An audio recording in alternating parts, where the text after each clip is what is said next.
Desde que Charles Miller trouxe o futebol para o Brasil no ano de 1902, a seleção brasileira sempre revelou grandes craques e sempre montou grandes seleções. Não é à toa que a gente temos 5 títulos de campeões mundiais na história. Somos os únicos, inclusive. E no vídeo de hoje eu vou mostrar para vocês 7 curiosidades que você não viu e não lembra sobre a seleção brasileira.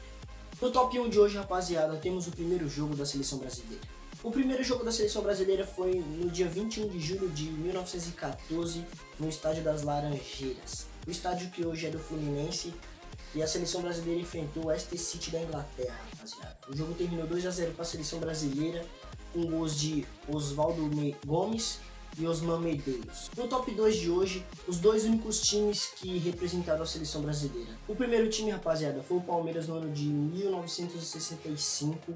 O Palmeiras entrou em campo com todos os seus jogadores, inclusive o técnico que na época era estrangeiro, e ele foi um dos únicos técnicos estrangeiros que representou a seleção brasileira até hoje na história. O time do Palmeiras venceu o jogo por 3-0 contra o Uruguai, no estádio do Mineirão, que hoje é o estádio do Cruzeiro. O segundo time que representou a seleção brasileira foi o Atlético Mineiro, 3 anos depois, no ano de 1968, contra a Iugoslávia. O time do Atlético Mineiro ganhou o jogo por 3-2. E foi o time também completo do Atlético Mineiro, porém o técnico era brasileiro na época.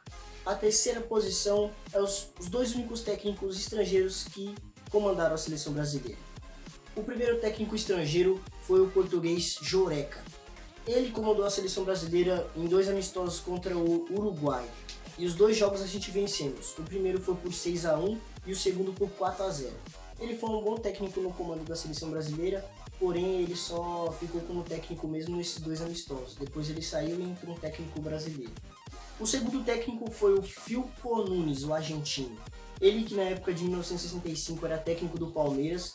Ele comandou a seleção porque justamente foi no ano que o Palmeiras representou a seleção brasileira. Como ele era técnico do Palmeiras, aí ele que comandou o time também na época. E ele foi o segundo estrangeiro, né, que comandou a seleção brasileira junto com o português Joreca. No top 4 de hoje, temos o clube que mais cedeu jogadores para a seleção brasileira. Botafogo até hoje já cedeu 47 jogadores para a seleção brasileira, para vocês terem ideia, até a Copa de 2018. É o time que mais cedeu jogadores para a seleção, e dentre os craques que eles cederam para a seleção está Zagallo, Garrincha, Bebeto, Nilton Santos. Só alguns nomes aí de alguns craques que os caras cederam. Será que os caras têm história no futebol brasileiro? No top 5 de hoje, temos os 3 atletas que mais atuaram pela seleção brasileira. No top 1 de todos está o Cafu, com 149 jogos, rapaziada. O segundo é o Roberto Carlos, com 132. E em terceiro, Rivelino, com 113 jogos. Esses são os 3 jogadores que mais vestiram a camisa da seleção brasileira em campo. Só craque. No top 6 de hoje, temos a maior goleada que o Brasil já aplicou sobre outra seleção até hoje na história. Foi em 1949, no estádio do Pacaembu, jogando pelo Campeonato Sul-Americano, que o Brasil enfrentou a Bolívia e ganhou o jogo por 10-1, rapaziada. Essa foi a maior goleada até hoje na história da seleção brasileira. Nós empurramos 10-1 na Bolívia. Chupa a Bolívia. Na 7ª posição, o maior número de vitórias consecutivas em Copas até hoje. Rapaziada, durante a Copa de 2002 e 2006, a seleção brasileira conseguiu vencer 11 jogos seguidos, sem perder nenhum, sem perder nem empatar. Foi 11 vitórias seguidas. A gente venceu a Copa de 2002, fomos pentacampeões, invictos, sem perder nenhum jogo.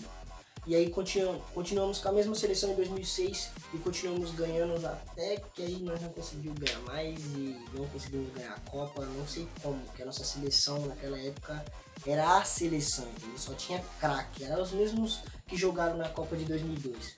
Infelizmente a gente não foi campeão, mas a gente conseguiu pelo menos colocar um recorde aí na história. Somos a única seleção que conseguiu vencer 11 jogos consecutivos em Copas. E é isso, rapaziada, o vídeo vai ficando por aqui, espero que você tenha gostado, já deixe o seu like, se inscreva no canal, comente aí o que você achou do vídeo. Fui, valeu, é nóis.